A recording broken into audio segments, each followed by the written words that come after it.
Bonjour à tous. Aujourd'hui, le sujet de la vidéo, ce sera euh, c'est quoi le samsara?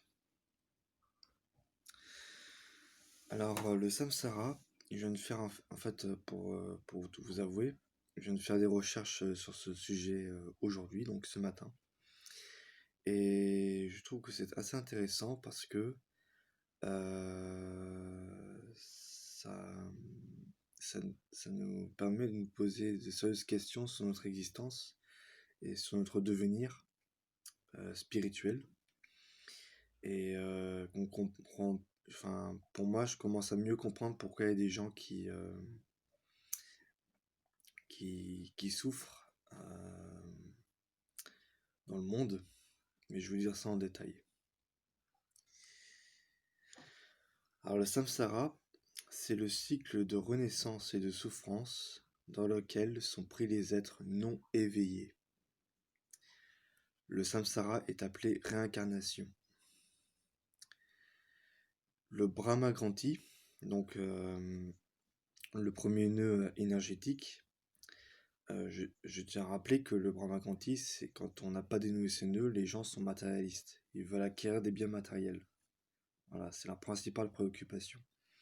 Donc ils disent que le Brahmagranthi est le nœud de l'attachement à la vie matérielle, entre parenthèses, samsara. Voilà. Voilà, donc en gros, pour faire simple, les gens qui sont pas éveillés, ils n'ont que un corps physique, c'est tout. Ils n'ont pas de corps énergétique, du moins éveillé, enfin ils n'ont pas conscience de l'énergie vitale. Par exemple, je vais donner un exemple tout court. Dorian, si tu regardes cette vidéo, bah, je pense que tu sauras de quoi je vais parler. Une fois, Dorian, enfin, j'avais dit à Dorian, quand on avait fait l'enquête paranormale, la première enquête, je lui avais dit, tu peux lui donner de l'énergie, parce que voilà. Alors, il m'a dit, après il m'a dit, mais c'est vrai que j'ai de l'énergie et tout. Après je lui ai dit, on a tous un potentiel énergétique, mais qu'on n'exploite pas. Mais le truc c'est que Dorian, excuse-moi Dorian, mais malheureusement on va dire que c'est la vérité. Tu n'as pas d'énergie en toi. Je te juge pas, mais voilà, je dis ce que je sais. Pour moi, tu es coincé dans le Brahmagranthi parce que quand une fois je suis allé avec toi dans un magasin, je sais pas si tu te rappelles, c'était à Rennes. Tu voulais acheter des panini de foot. Et ça, c'est acquérir des biens matériels. Hein, tu t'en doutes bien. Donc, ceux qui acquièrent des biens matériels sont coincés dans le Brahmagranthi. Donc, ils sont pas éveillés. Ils sont matérialistes. Donc, encore une fois, Dorian, je te juge pas. Tu fais ce que tu veux, hein, évidemment. Tu es libre de faire ce que tu veux. Mais voilà. Si tu te posais la question de savoir si tu étais éveillé ou pas, et bah, tu as la réponse. Tu n'es pas éveillé. Voilà. Et une autre preuve aussi, c'est que j'ai vu autour de toi que tu n'avais pas d'aura. Donc, encore une fois, une preuve que tu n'avais pas d'énergie vitale. Enfin, voilà. Et donc voilà, donc pour résumer en gros, tant que les gens seront matérialistes et qu'ils essaieront à chaque fois d'acquérir des biens matériels, des richesses, etc., tant qu'ils sont dans ce milieu-là, ils, bah, non seulement ils s'éveillent pas, mais ils devront à leur mort se réincarner. Tandis qu'un être qui s'éveille, il n'aura pas besoin de se réincarner, puisqu'il aura atteint un certain degré d'évolution spirituelle et qu'il ne sera pas attaché aux choses du monde physique. Voilà. Parce que, par exemple, quand une personne, par exemple, j'ai vu ça dans un livre, ils disent que quand une personne décède et qu'il sort de son corps avec son corps astral, euh, il, euh, il est dans le monde astral, mais il voit le plan physique. Donc, comment dire? Il veut, il veut rejouer à, enfin, il veut jouir de ses richesses qu'il avait avant. Il veut, voilà, donc il reste assez attaché aux valeurs terrestres, ce qui l'empêche justement de monter dans les plans supérieurs pour évoluer. Et justement, les gens qui sont justement dans le Brahmaganti sont dans le bas astral. Donc le bas astral, c'est tous les gens qui ne veulent pas évoluer, voilà, qui pensent qu'il n'y a pas autre chose que le monde matériel, voilà. Après, il y a l'astral moyen. Attendez, je vais vous dire ça tout de suite pour vous dire.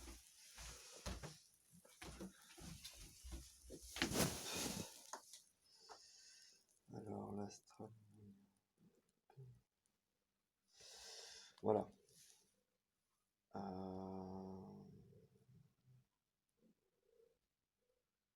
Donc, je vais quand même dire je vais quand même développer le, comment dire, le sujet sur le bas astral. Donc, en fait, ils disent le bas astral correspond à l'aspect invisible de notre plan physique. Nous y rencontrons tous ceux qui ne veulent pas évoluer, donc spirituellement, hein.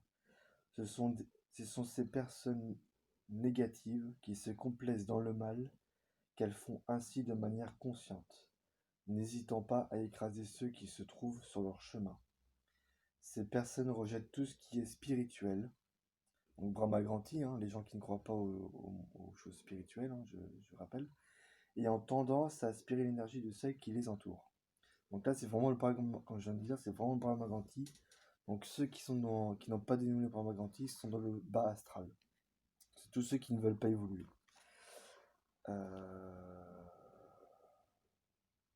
Donc le bas astral, c'est le plan où se situent les êtres démoniaques, ainsi que tous les êtres malsains et les bestioles négatives. Ces êtres qui sont à ce niveau sont des jouisseurs et ne cherchent pas à aller ailleurs, ni à évoluer. Ils préfèrent rencontrer des personnes ou entités qui ont les mêmes aspirations qu'eux dans ce plan de l'astral. Donc ils disent la vibration du bas astral est très proche de la matière. Le bas astral est souvent assimilé à l'enfer pour sa partie la plus basse. Voilà, donc c'est pas très gai, mais malheureusement c'est la vérité parce que encore une fois, je répète, ceux qui n'ont pas éveillé les Kundalini, qui n'ont pas dénoué le Brahmaganti, sont dans l'âge de fer, donc le Kali Yuga.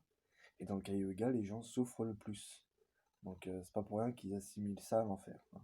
C'est l'enfer sur la terre, en gros. Après, il y a l'astral moyen. Donc nous y rencontrons la plupart des gens qui nous entourent, c'est-à-dire tous les gens honnêtes qui ne se posent pas trop de questions. Ils vivent ainsi le prolongement de leur vie physique, comme s'ils n'avaient jamais changé de plan, vivant une nouvelle vie de matière agréable, honnête et simple, avec en plus la proximité des leurs. Ils sont heureux ainsi. L'astral moyen est ce qu'on appelle le purgatoire. Il est composé de différentes strates plus ou moins élevées, correspondant au niveau d'évolution de la personne qui s'y trouve. Donc voilà, c'est des gens voilà, donc c'est des gens qui voilà, attends, voilà. Donc voilà l'astral moyen. Après l'astral supérieur, donc je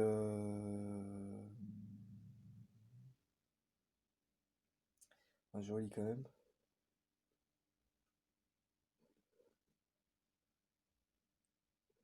Voilà, donc l'astral supérieur, donc juste pour vous dire, moi j'y suis dans l'astral supérieur. D'accord? Je vais vous dire pourquoi. L'astral supérieur est, comme son nom l'indique, plus élevé au niveau subtil et vibratoire. Ce qui veut dire que les personnes qui en font partie sont des êtres lumineux qui ont pour souci d'aider les autres afin de les guider vers les plans supérieurs, donc pour qu'ils évoluent. C'est sur ce plan que vont les personnes qui fonctionnent avec leur cœur. Nous sommes sur un plan où tout est beauté et harmonie. Il en est de même pour les êtres de lumière et d'amour qui sont sur ce plan. Tout y est compassion, Les êtres de ce niveau vivent dans l'unité et la joie intérieure. Donc l'unité, hein, ne faire qu'un avec le tout, la nature, tout. Moi, c'est mon cas. Moi, je suis en ce moment dans l'unité. Euh, Ce que l'on appelle le paradis commence au début de l'astral supérieur, continuant ainsi en beauté et en grandeur vers les autres plans de niveau encore supérieur. Pour information... Attendez.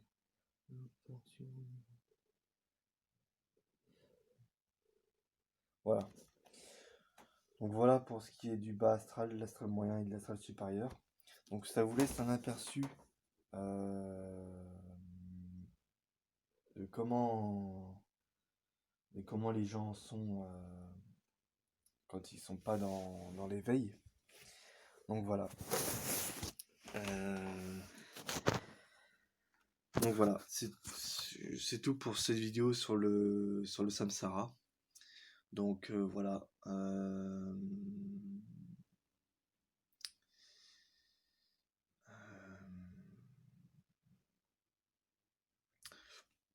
Donc après, comme vous savez, l'évolution ne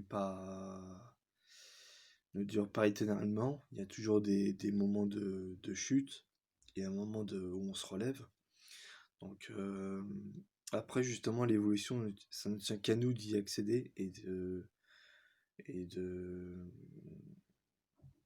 voilà de vouloir voilà d'avoir une volonté de vouloir évoluer, parce que ça dépend que de notre engagement personnel, évidemment.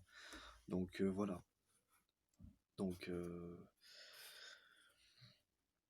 c'est pour ça que je fais ces vidéos, pour que vous partagiez les connaissances que je sais et pour vous aider à vous éveiller, et que justement que vous puissiez plus souffrir, hein, parce que c'est le but, hein, d'échapper à la souffrance.